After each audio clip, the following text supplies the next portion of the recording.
الحمد لله معز الإسلام بنصره ومذل الشرك بقهره ومصرف الأمور بأمره ومستدرج الكافرين بمكره الذي قدر الأيام دولا بعدله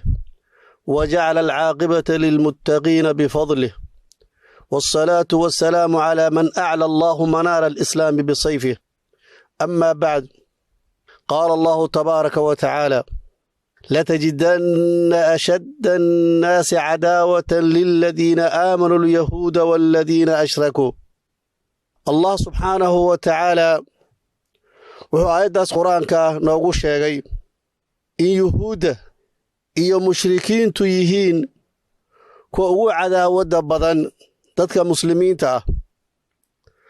cadaawadaas ma ahan mid waqti iyo xaalad gaar ah ku kooban balse waa xilli walba iyo goob walba oo ay yahuudi joogto ilaa qiyaamaha laga gaaro waa colaad iyo cadawtooyo gaamurtay iyo cuqdad ku salaysan nacaybka ay gaaradaas u qabto ruux walba oo muslima tilmaantaas uu Allah subxaanahu wa ta'ala naga siiyay yahuuda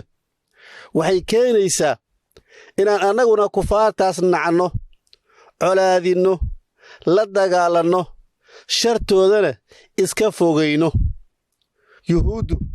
waa kuwii Allah subxaanahu wa ta'ala aflagaadeeyey waxaanan u qalminna afkuna uusan soo qaban karin ku sheegay subxaanahu wa ta'ala عما يقولون علوا كبيرا دنك كلنا وكوي نبيدي الله سبحانه وتعالى صادر إلايي نبينا محمد صلوات الله والسلام علينا اسكود ديي إلى الدلان برس الله سبحانه وتعالى ودقرته ذا كبت باديي مانتا وآنو جوغنو يهودو وعدو وقدرا إسلام كليه وحيسلقوا يهين يهودو shar walba oo ummadda islaamka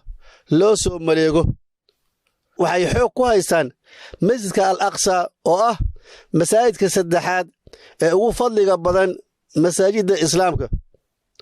sidoo kalena ah halkii loo dheelmiyey nabigeena Muhammad sallallahu alayhi wasallam waxayna xasuuq ana noociisa oo kale hore loo arkin ku hayaan walaalaheena muslimiinta ah ee reer Falastiin ayadoo xaalku sidaas yahay yahuuduna cadawga intaas la eg ay yihiin allahna subxaanahu wa ta'ala uu nooga digay ayaan waxaan maqlaynaa in maamulkaas malcuunka ah ee xoogga ku haysta muqaddasaadka islaamka uu go'aansaday inuu qaybo ka mid ah dhulka Soomaaliyeed ku soo faalalo asagoo ku andacoonaya inuu wax uu ugu yeeray aqoonsi siinayo maamulka ridada ah ee ka jira gobolada waqooyi galbeed haddii aan nahay xarakad shabaabul mujaahidiin waxaan ka soo horjeednaa oo diidaynaa damacaas yahuudu ka leedahay inay qaybo dhulkeenna ka mid ah qaadato ama isticmaasho ma aqbalayno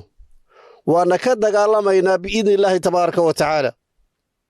waxaa dulnimo heerkii ugu xumaa ah in Netanyahu oo adduunka oo dhan laga soo nacay waddamadii saliibiyiinta ahaa ee maamulkiisa tabantaabi jiray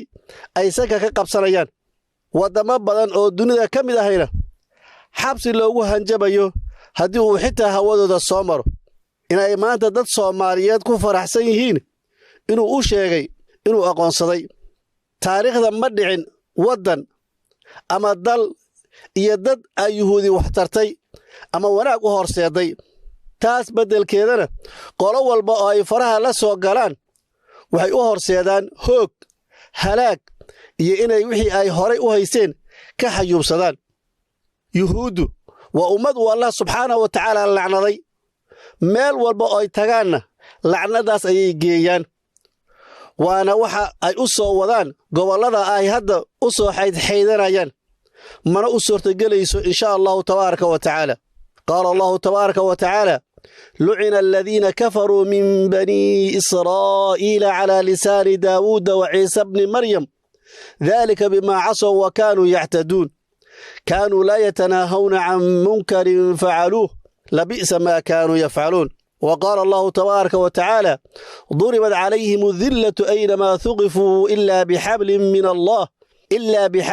من الله وحبل من الناس وباءوا بغضب من الله وضربت عليهم المسكنة ذلك بأنهم كانوا يكفرون بآيات الله ويقتلون الأنبياء بغير حق ذلك بما عصوا وكانوا يعتدون ummadda Soomaaliyeed ee muslimka ah waxaan ugu baaqaynaa inay ka dagaalamaan tallaabooyinkaas cusub ee yuhuuddu qaaday ee ay doonayso inay qaybo ka mid ah waddankeena saldhigyo ka samaysato waana sababta ugu weyn ee ay ugu marmarsiyoonayso inay aqoonsi siinayso maamulkaas ridada ah waa inaana ku raali noqonin gudnimada ay yuhuuddu nala doonayso isla markaasna aanan aqbalinin foolxumada halkaas ka soo socota taariikhdu yaysan qorin in ummad Soomaaliyeed ay yuhuud soo dhawaysatay dhulkeeda ku marti qaaday una fasaxday inay xurumaadkeeda ku xadgudubto waliba xilli uu gumaadka yuhuuddu ay ku hayso Falastiin uu socdo dhiigga muslimiinta qasana uu qubanayo waxaana ka horeeyay maamulka Murtad Xasan Sheekh oo horey u aqoonsaday maamulka yuhuudda kuna garab istaagay xasuuqa muslimiinta Falastiin taariikhdu aysan qorin in yuhuudda masjidka al-Aqsa xooga ku haysata ee maalin walba diinteenna iyo muqaddasaadkeenna ku tubanaysa ay deris lala soo noqoto dhulkeenna ay nabad iyo xasilooni ku hesho waa inaan rag dumar saqiir iyo kabiir u istaagnaa sidii aan damacaas yuhuudda iyo murtadiinta dabadhilibka u beenin lahayn annaguna haddii aan nahay xarakatu shabaabul mujaahidiin safka hore ayaan ka geli doonaa insha Allah jihaadkaas aan diinteenna dalkeena iyo dadkeena uga difaacanayno yuhuudda malaaciinta ah ee Allah ku tilmaamay inay yihiin al-qirada wal khanaazir waxaan ugu baaqaynaa culimada wa Allah baray kitaabkiisa inay gutaan amaanadii Allah subxaanahu wa ta'ala uu saaray amaanadaas oo ahayd inay xaqa cadeeyaan munkarkana reebaan baadilkana la dagaalamaan macruufkana faraan haddaad sidaas yeeli weysaan ku bishaaraysa dulli adduun iyo mid aakhira haddaad waajibkaa gudataan kuna sabartaan wixii dhib idinku soo gaarana ku bishaaraysa cisi adduun iyo mid aakhiro Allah subxaanahu wa ta'ala wuxuu yidhi وإذا أخذ الله ميثاق الذين أوتوا الكتاب لتبيننه للناس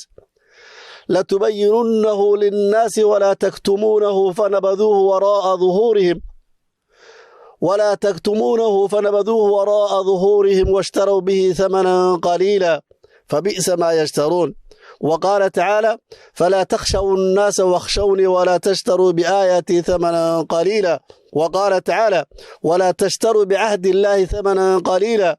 إنما عند الله هو خير لكم إن كنتم تعلمون وقال تعالى واتل عليهم نبأ الذي آتيناه آياتنا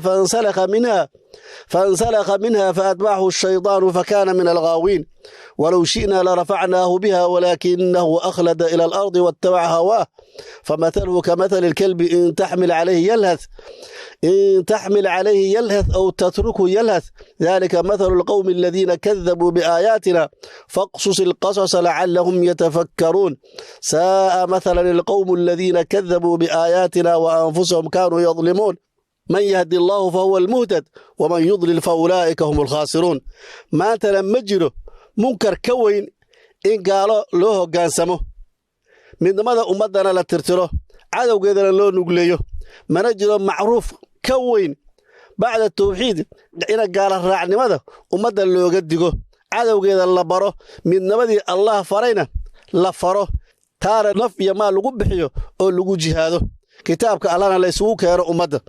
وانا واجب علماء سارن نيكي قوته إيا كي ضيعبه وأدوية داف صدبه هذا وبالله التوفيق والسلام عليكم ورحمة الله وبركاته